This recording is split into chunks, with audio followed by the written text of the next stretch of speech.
कि हम अभी स्वामी जी कह के आए पहले कि जब वो महापुरुष सामने रहता है तब तो उसका तिरस्कार करते हैं, उसका आदर नहीं करते, और जब वो चला जाता है तब पश्चाताप करते हैं। ऐसा है कि नहीं बताओ? तो यहाँ यही है कि साकार रूप से वो महापुरुष थे तब तो मानते नहीं है, तो यहाँ कृष्ण जी साकार रूप से है, बिल्कुल ये बैठती है बात। हाँ, अच्छा, भगवान ने इसीलिए जो है 10वें अध्याय के जो उसमें श्लोक में बोला था 42 में कि तेरे को इस प्रकार की अधिक बातें जानने की जरूरत क्या है जब मैं साक्षात तेरे सामने बैठा हूँ। तो भगवान तो सरल तरीके से बता रहे हैं चीजें, अब नहीं बैठ रही तो कहते हैं ठीक है फिर तू चला जा भैया, किसी और से पूछते जा, ईश्वर की शरण में चला जा।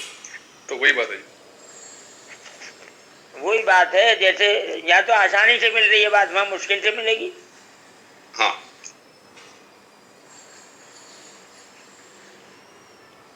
ये बात है। प्रणाम आचार्य जी।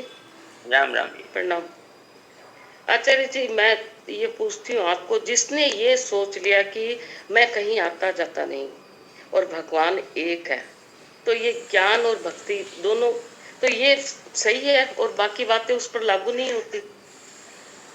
नहीं, आता जाता तो है नहीं, यानी अपने स्वरूप में स्थित हो गया। आपका कहने का मतलब ये है। ये तो ज्ञान योग हो गया और भगवान एक है, तो उसको तो फिर वो तो दूर है ही नहीं। तो ये मैं अपनी समझ से बता रही हूँ आपको, तो ये मैं सही सोच रही हूँ या कुछ कमी है तो आप बताइए।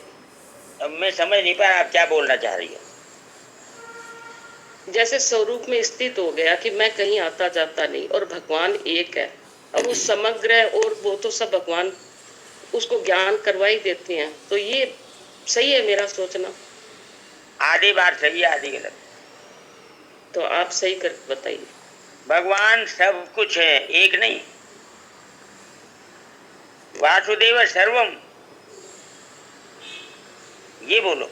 भगवान ही भगवान है और कुछ है ही नहीं। आचार्य जी मैं वो पूरा एक्सप्लेन नहीं कर पाई, लेकिन मेरा तात्पर्य यही था। हाँ बस फिर ठीक है। ठीक है ना? ठीक। आचार्य जी रामचरितमानस में क्या आया है वो कि सगुण कुलवर्ती गौरव तत्व ने साधु दुरावई आरत अधिकारी जय पावन, ऐसे आया। एक वो और है ना, सगुण रूप सुलभती निर्गुण अति, क्या है वो? निर्गुण रूप सगुण जान नहीं कोई। अच्छा, अगली लाइन कोई पूरा करे। निर्गुण रूप मुनि मन भ्रम होए, मुनि मन भ्रम होए। कहने का मतलब ये है कि निर्गुण का मार्ग सुगम है और सगुण का मार्ग कठिन है। सगुण में रूप कठिन है और निर्गुण में रूप सगुण सरल है। कैसे कि नारद जी को, सती माता को और गरुड़ जी को रूप से भ्रम पैदा हो गया। सती जी ने एक रूप देखा भगवान का, गरुड़ जी ने भी नाग फांस में बंधा हुआ रूप देखे फंस गए, और नारद जी जो है वहां शादी करने के लिए तैयारी कर बैठे। तो सगुण में रूप फंस जाता, भ्रम हो जाता है, और निर्गुण में फंसता नहीं है क्योंकि वहां आकृति नहीं है, केवल एक अनुभव है। जैसे अपना होनापन, अब अपने होनेपन में किसी चीज की आवश्यकता नहीं है समझने के लिए कि मैं तो हूं। इसमें न सगुण न निर्गुण, किसी चीज की जरूरत नहीं है, मैं तो हूं। अभी भाई जी का जो प्रश्न था, मोहन भाई जी, बहुत बढ़िया जिज्ञासा थी। निर्गुण माने क्या? कि समग्र परमात्मा जो सर्वव्यापक है लेकिन दृष्टिगोचर नहीं है, वो इंद्रियों से, मन से, बुद्धि से या किसी करण की सापेक्षता से जानने में नहीं आता, केवल अनुभव में आ सकता है, लेकिन दर्शन नहीं होगा, देख नहीं सकते आप। सगुण निराकार में क्या है? जैसे मूर्ति है भगवान की, अब उसमें गुण तो सभी है लेकिन वो आकृति नहीं है परमात्मा की, वो रूप नहीं है, वो एक अर्चा अवतार की रूप में बना दिया है महापुरुषों ने, लेकिन शक्ति इतनी ज्यादा उसमें आ जाती है कि सबके भीतर का भगवान उस मूर्ति में प्रवेश कर जाता है, सबको भगवान दिखाई देने लगता है। घर से लेके जाते हैं मिठाई और लौट के आता है प्रसाद। ये सगुण निराकार है अर्चा अवतार में। और सगुण साकार में तो अभी हर तरफ से लोगों ने बता दिया कि भगवान श्री कृष्ण अपनी योग माया से अपने आप को घेरे हुए सामने खड़े हैं, लेकिन अहंकार के कारण, अपने मन बुद्धि के आश्रय के कारण मनुष्य को भगवान नहीं दिखाई देते हैं। क्यों? कि भगवान ने अपनी योग माया से अपने को ढक के रखा है। जी महाराज जी प्रणाम।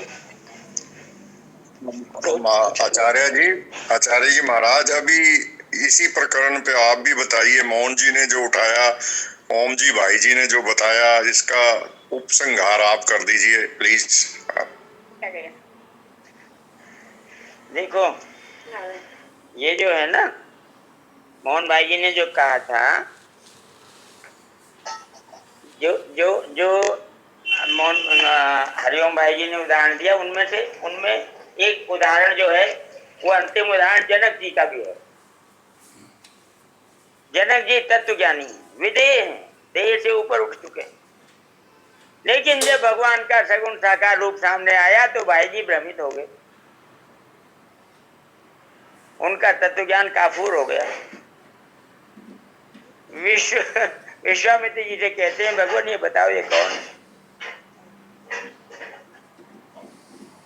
ये है सगुण रूप जो है वो अति कठिन है समझना, नहीं समझ में आता। गरुड़ महाज्ञानी भ्रम में पड़ गए,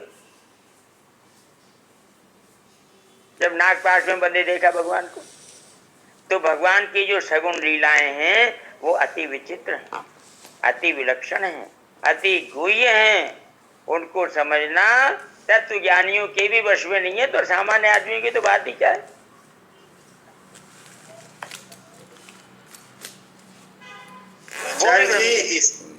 आचार्य जी इसीलिए कहा गया है निर्गुण सरल है। निर्गुण पे बताइए। निर्गुण को तो सभी जानते हैं। निर्गुण का तो कोई भी, आप किसी भी आदमी से पूछ लो, वो निर्गुण का ज्ञान आपको दे देगा। और सगुण का ज्ञान देने में सब पीछे हो जाते हैं, सबकी वाणी मौन हो जाती है। उसके लिए कहा जाता है हरि अनंत, हरि कथा अनंता। हरि के चरित्र कितने हैं कि धूल के कण गिने जा सकते हैं, लेकिन हरि के चरित्र नहीं गिने जा सकते कितने हैं। तो फिर सगुण से लो लगाने से प्रेम उत्तरोत्तर बढ़ेगा। निर्गुण तो हर कोई कह देता है, तो निर्गुण सरल है, सगुण थोड़ा आप कह रहे हो कठिन है सगुण का, तो ये निर्गुण हर कोई। बात यह है, निर्गुण की जो प्राप्ति है उससे संसार छूट जाता है, संसार का बंधन छूट जाता है, बस इतना होता है। इससे आगे की बात नहीं आती। इससे आगे की बात जब आएगी जब आप सगुण निराकार और सगुण साकार की ओर चलोगे। इसीलिए निर्गुण निराकार गुह्य है और सगुण निराकार गुह्यतर है और सगुण साकार गुह्यतम है।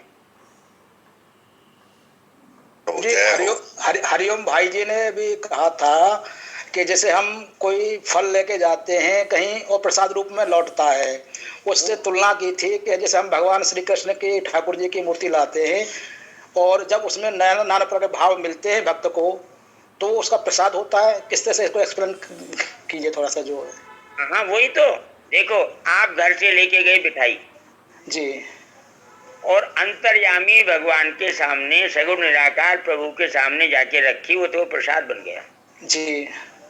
अब उसका दूषण मिठाई पना और हमारा जो अपना पना था कि मैं लेके आया हूँ मिठाई दुकान से, फलानी मिठाई फलानी दुकान, ये सब खत्म हो गया। अब केवल एक उसका वो रह गया कि वो केवल प्रसाद है। तो जी प्रश्न मेरा ये है कि भगवान श्री कृष्ण ठाकुर जी की हम मूर्ति लाए, बाजार से लाए, और अब उसके नाना भाव के साथ हम पूजा अर्चना करते हैं। जो मूर्ति से जो हमें नाना भाव प्रकट होते हैं, कभी किसी रूप में हंसते नजर आते हैं, कभी किसी रूप में नजर आते हैं, तो वो भक्त का प्रसाद हुआ। और क्या, वही समझना चाहता हूँ कि ये किस तरह से मतलब थोड़ा सा इसको थोड़ा सा आनंदमय तरीके से थोड़ा सा और बिल्कुल ठीक कह रहे हैं आपने, बिल्कुल ठीक कहा, यही बात है, भक्त का प्रसाद है। जी जी जी ठीक है। नारायण प्रभु जी, नारायण जी। ये जो अपने मंदिरों में भगवान जी का विग्रह होता है वो सगुण निराकार हुआ, जो प्रसाद बनता है वहाँ हम लेके जाते हैं, सगुण निराकार होता है वो। हाँ बहुत सही जितने विग्रह हैं, जितने भी विग्रह हैं भगवान के, सब निराकार, सगुण निराकार हैं। सुंदर, बहुत सुंदर प्रभु जी, बहुत सुंदर। हाँ, इन्हीं को अर्चा अवतार भी कहते हैं, अर्चा अवतार। बिल्कुल ठीक बात है। आचार्य जी, मूर्ति जो है, जैसे भगवान कृष्ण जी की है, राधा जी की है, वो तो उसमें तो साकार है, वो तो आकार है उसका तो। हाँ जी, वो सगुण निराकार में उसको आप लेते हैं, किंतु मूर्ति में तो भगवान बंसरी लिए हुए है, टेढ़ी भुजंगिया से खड़े हैं, तो उसमें ये निराकार की भावना कैसी हुई? वो साकार है चित्र में, मूर्ति में, पत्थर में। सुनो, साकार चलता फिरता है, हाँ वो खड़े रहते हैं, वो तो खड़े रहते, वो चल नहीं, वो तो मान लीजिए पत्थर में है या धातु में है, कहीं भी हैं, वो चलते फिरते दिखते हैं क्या आपको? नहीं दिखते। तो फिर वो निराकार हुए। अच्छा, सगुण है, वो आपकी बात समझते हैं, अच्छा, वो आपके भाव को समझते हैं, आपके भाव के अनुसार वो सब समझते हैं, लेकिन वो आकार रूप से आपके सामने प्रकट नहीं होते।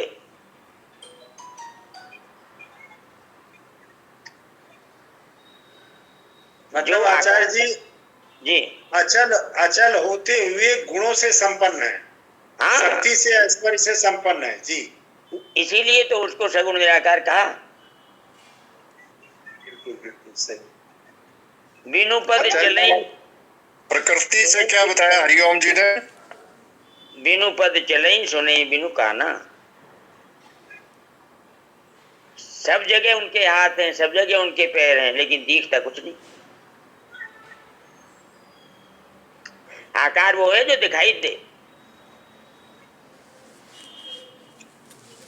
किंतु आचार्य जी, हम लोगों ने तो बचपन से ही, जैसे राजस्थान में थे तो हमारे माँ दादी जी मंदिर जाती थी सबकी, तो वहीं भगवान को देखते थे, भगवान के हाथ में, विष्णु भगवान के हाथ में शंख है, चक्र है, उसी से हमने अपने मन में भगवान कृष्ण की, विष्णु की मूर्ति को बसाई है, उसको देख के ही। वो तो ठीक बात है भाई जी, जब वो प्रकट होंगे आपके सामने तब वो साकार माने जाएंगे। ठीक है, समझ में आ गई बात। हाँ जी। आचार्य जी, ये जो आप कह रहे हैं, इसका बड़ा ताजा उदाहरण धन्ना जट का है। पत्थर की वो पूजा करते थे, निराकार सगुण निराकार की जो बात आई है, लेकिन जब वो प्रकट हो गए तो वो सगुण साकार हो गए। धन्ना जट, आप भी शायद ये बात करते हैं। जितने भी सगुण भगवान के उपासक हैं, जितने, उन सब के पास में ऐसी अनेकों कथाएं मौजूद है, अनेकों अनुभव मौजूद है। नरसिंह जी को कितनी बार भगवान के प्रकट दर्शन हुए, बोलो कितनी बार है? 60-65 बार बताते हैं।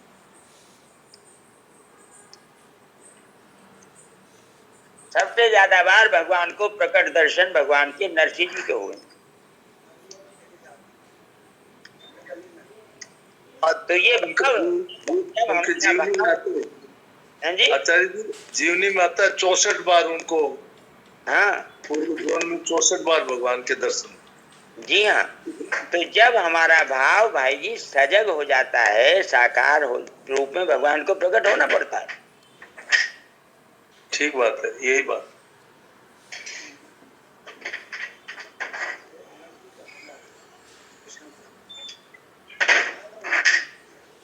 ये बात है।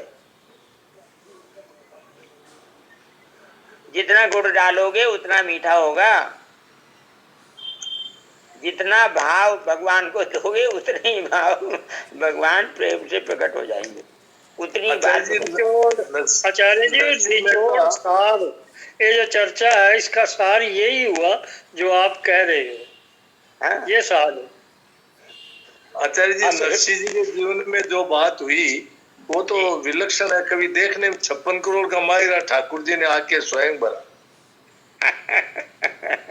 अरे आप नरसिंह जी का विश्वास देखो ना, भगवान हाँ जी, कैसे हाँ रुक जी। सकते, भगवान रुक ही नहीं सकते थे नरसिंह जी के विश्वास के सामने।